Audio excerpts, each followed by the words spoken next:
बिस्मिल्लाहिर्रहमानिर्रहीम। अस्सलाम वालेकुम। मैं फैसल मसूद हूँ और आप SMK ग्राफिक्स यूट्यूब चैनल देख रहे हैं। व्यूवर्स, अगर आप किसी फ़ोटो को पोस्टराइज़ करना चाहते हैं बिल्कुल इस तरह, तो आज की वीडियो आपके लिए है। इसको एंड तक देखिएगा। हम आज की वीडियो के अंदर अडोबी इलस्ट्रेटर को यूज़ करते हुए इमेज ट्रेस को यूज़ करेंगे और इमेज ट्रेस के ज़रिए हम अपने रास्टर इमेज को कन्वर्ट करेंगे एक वेक्टर ग्राफिक के अंदर। तो चलिए जल्दी से वीडियो को स्टार्ट करते हैं। जी तो व्यूअर्स, आप यहाँ पे देख रहे हैं कि हमने एक इमेज को pexels.com से डाउनलोड करके रखा हुआ है। सबसे पहले हम इसको फ़ोटोशॉप में ओपन करेंगे और फ़ोटोशॉप में ओपन करने के बाद इसको थोड़ा सा रीसाइज़ करेंगे, यानी कि इसका साइज़ थोड़ा सा कम करेंगे क्योंकि इसका साइज़ काफ़ी ज़्यादा होगा। तो फ़ोटोशॉप में ओपन हो जाता है अभी ये। तो आप ये देख रहे हैं कि फ़ोटोशॉप में ओपन हो चुका है। यहाँ पर हम इमेज में जाके इमेज साइज़ में जाएँगे और इसका साइज़ हम इसकी विड्थ रखेंगे 1200 के करीब और इसको लॉक कर दें एक्चुअली दरमियान में कि इसकी हाइट और विड्थ ऑटोमेटिकली वो एडजस्ट करेगा। 1200 बाय 1425, थोड़ा सा और कम कर लें, 1000 कर लें, ओके करें। तो ये हमारा इमेज साइज़ छोटा हो चुका है लेकिन अभी भी काफ़ी देख रहे हैं कि काफ़ी डिटेल्ड है। तो इसको सेव कर लेते हैं हम यहाँ से, सेव एज, यस। आप देख सकते हैं कि 390 KB का है और ये वाला जो इमेज था ये हमारा 1.19 MB का था। तो अब हम इसको ओपन करेंगे एडोबी इलस्ट्रेटर में। इलस्ट्रेटर में हमने इसको ओपन कर लिया। अब हम क्या करेंगे, इसको ट्रेस करेंगे। तो अब आप यहाँ से सिलेक्शन टूल लें, अपने इस इमेज को क्लिक करें तो आपका इमेज सेलेक्ट हो जाएगा। तो आपको यहाँ पे प्रॉपर्टीज़ के अंदर इमेज ट्रेस वाली ऑप्शन नज़र आ रही है। ठीक है, आप इमेज ट्रेस के ऊपर जब क्लिक करते हैं तो यहाँ से आपको डिफरेंट किस्म की ऑप्शंस दे रहा है। ये डिफरेंट प्रीसेट्स आपको दिखा रहा है। ठीक है, ये आपको डिफरेंट किस्म के रिजल्ट्स देंगे। हर प्रीसेट आपको डिफरेंट रिजल्ट देगा। तो सबसे पहले हम डिफ़ॉल्ट पे लगाते हैं तो देखते हैं क्या होता है कि डिफ़ॉल्ट पे जब आप करेंगे तो वो उसको ब्लैक एंड वाइट इमेज में कन्वर्ट कर देगा। ठीक है, सिर्फ ब्लैक है और वाइट है, तीसरा कोई कलर नहीं है दरमियान में, कोई ग्रे का शेड नहीं है, सिर्फ ब्लैक और वाइट है। अब हम क्या करते हैं, इसको हाई फिडेलिटी फ़ोटो पे क्लिक करके हाई फिडेलिटी फ़ोटो में कन्वर्ट करते हैं। तो आप ये देखेंगे कि वो बहुत ज़्यादा छोटी छोटी शेप्स में उसको कन्वर्ट कर देगा और बहुत ज़्यादा कलर्स को सेपरेट कर देगा। कुछ टाइम लेगा आपका कंप्यूटर यहाँ पे प्रोसेसिंग करेगा। ठीक है, अब ये देख सकते हैं कि आपका जो इमेज है वो छोटी छोटी शेप्स में कन्वर्ट हो चुका है। ये छोटी छोटी शेप्स बन चुकी हैं अलग अलग से। तो आपको ये इमेज इस तरह से नज़र आ रहा है। देखें, उसने इसको पोस्टराइज़ कर दिया है। पोस्टराइज़ वाला इफेक्ट आपको यहाँ पर नज़र आ रहा है।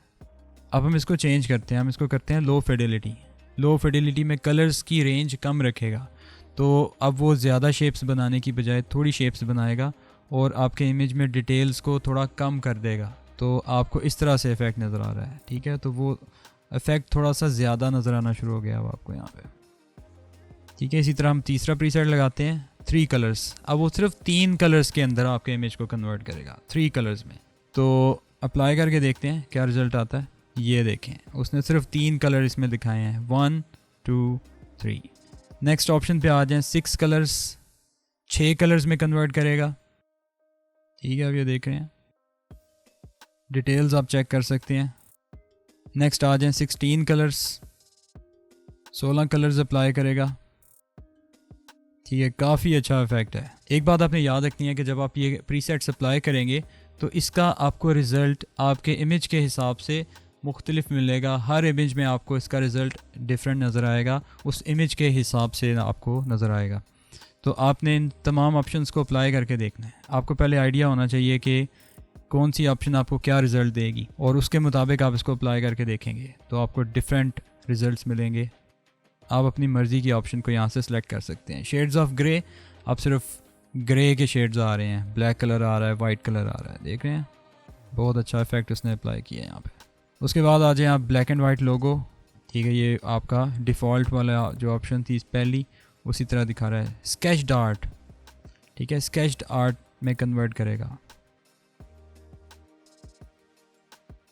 लाइन आर्ट में देख रहे हैं उसी तरह उसने कन्वर्ट किया है। लाइन आर्ट के अंदर उसने इसको कन्वर्ट करने की कोशिश किया है जो कि बहुत हॉरिबल आ रहा है रिज़ल्ट आपका। तो ये हम नहीं लगाएंगे। टेक्निकल ड्राइंग में देखते हैं क्या रिज़ल्ट आता है। ठीक है, ये भी उसी तरह से आपको कोई ख़ास रिज़ल्ट नहीं दे रहा।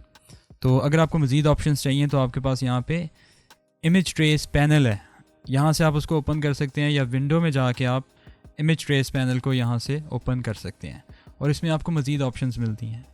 हम इस इमेज पे आ चुके हैं, हम इमेज ट्रेस वाले पैनल में आ चुके हैं और यहाँ पे आने के बाद हम सबसे पहली ऑप्शन ऑटो कलर को अप्लाई करके देखते हैं और ऑटो कलर के अंदर जाते हैं और अब आप यहाँ पे देख रहे हैं कि आपको डिफरेंट किस्म की ऑप्शंस मिल रही हैं।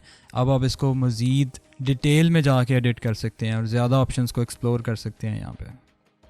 ठीक है, आप यहाँ पे देखें डिफरेंट किस्म के आपको प्रीसेट्स मिल रहे हैं। यहाँ पे आपको वही प्रीसेट्स मिल रहे हैं जो हमने पहले देखे थे। इसके बाद आपको दूसरी ऑप्शन मिल रही है हाई कलर। हाई कलर में जाएंगे बिल्कुल उसी तरह जिस तरह आप यहाँ पे देख रहे थे। ठीक है, देखिए बहुत ज़्यादा डिटेल में उसने कर्व कर दिया है इसको और उसने छोटे शेप्स बना दिए हैं। देख रहे हैं छोटी छोटी वेक्टर शेप्स हैं, ये वेक्टर पाथ्स में उसने कन्वर्ट कर दिया आपके इस इमेज को। आपका जो इमेज था वो पिक्सल से मिलके बना हुआ था। अब यहाँ पे देख सकते हैं मैंने फ़ोटोशॉप में इसको खोला हुआ है। इसको जब मैं जूम इन करूँगा तो आपको स्क्रीन पे पिक्सल्स नज़र आएंगे। ये देखें छोटे छोटे डब्बे नज़र आ रहे हैं, स्क्वायर्स, ये आपके पिक्सल्स हैं। ठीक है, तो इन पिक्सल्स के अंदर आपकी ये कलर्स की इंफॉर्मेशन सेव है। ठीक है, हर पिक्सल के अंदर एक कलर है। ठीक है, तो यहाँ पे कलर्स बहुत ज़्यादा हैं, देखें कितने सारे कलर्स हैं सिर्फ स्किन के अंदर। ठीक है, लेकिन जब इन पिक्सल्स को हम कन्वर्ट कर देते हैं वेक्टर के अंदर तो आपके इलस्ट्रेटर के अंदर देखें वेक्टर के अंदर उतने सारे कलर्स नहीं हैं जितने पिक्सल्स में कलर्स हैं।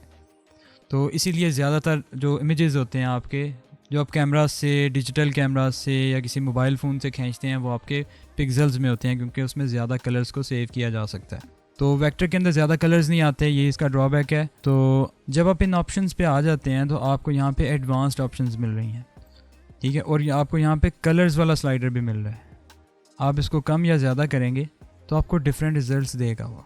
ठीक है, मैंने उसको कम किया है, देखिए उसने कलर्स की रेंज कम कर दी है।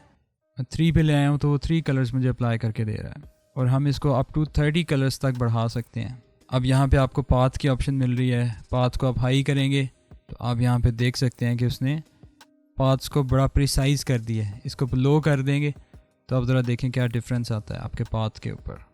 ये देखें उतना ही उसने स्मूथ कर दिया जितना आपने पाथ्स को लो किया है। हाई करेंगे प्रिसाइज करेगा, लो करेंगे तो वो पाथ्स को स्मूथ करेगा। कॉर्नर्स को मोर करेंगे तो आपके सामने जो रिज़ल्ट्स आ रहे हैं वो ये हैं। बहुत ज़्यादा कॉर्नर्स आ चुके हैं, इनको आप लेस करेंगे तो उतना ही स्मूथ कर देगा। ये देख रहे हैं। इसी तरह नॉइज़ को आप ऐड करेंगे तो आपके इमेज के अंदर कुछ इस तरह से इफ़ेक्ट आएगा, ये आप देख रहे हैं। ठीक है, और अगर आप इसको 1 कर देंगे तो अब आप देख सकते हैं कि आपके इमेज के अंदर क्या डिफरेंस आने वाला है। ठीक है, तो मैं इसको बढ़ा देना चाहिए। ठीक है, तो मुझे ये वाले जो कलर स्कीम है, ये वाली जो सेटिंग है वो बेहतर लग रही है, तो मैं इसको यहीं पे सेव कर देता हूँ। आप आगे वाली ऑप्शंस को भी ट्राई करके देख सकते हैं। ठीक है, ये वही ऑप्शंस हैं जो आपको यहाँ पे नज़र आ रही थी। ठीक है, वहीं पे आप इन ऑप्शंस को अप्लाई करके इसको मज़ीद ऑप्शंस यहाँ पे अप्लाई करके आप बहुत सारे रिजल्ट्स हासिल कर सकते हैं। जी व्यूअर्स, तो आपने आज की क्लास के अंदर एक पिक्सल ग्राफिक को कन्वर्ट किया वेक्टर ग्राफिक के अंदर। आगे आने वाली वीडियोस के अंदर हम इमेज ट्रेस के अंदर मजीद टॉपिक्स को डिस्कस करेंगे जिसमें हम एक हैंड ड्रॉन स्केच को कन्वर्ट करेंगे एक वेक्टर ग्राफिक के अंदर। तो वीडियोस को देखते रहिए, SMK ग्राफिक्स को सब्सक्राइब कर लीजिए और अपने ट्रेनर फैसल मसूद को इजाज़त दीजिए। अपना बहुत सा ख्याल रखिए। Thanks for watching the video. अल्लाह हाफिज़।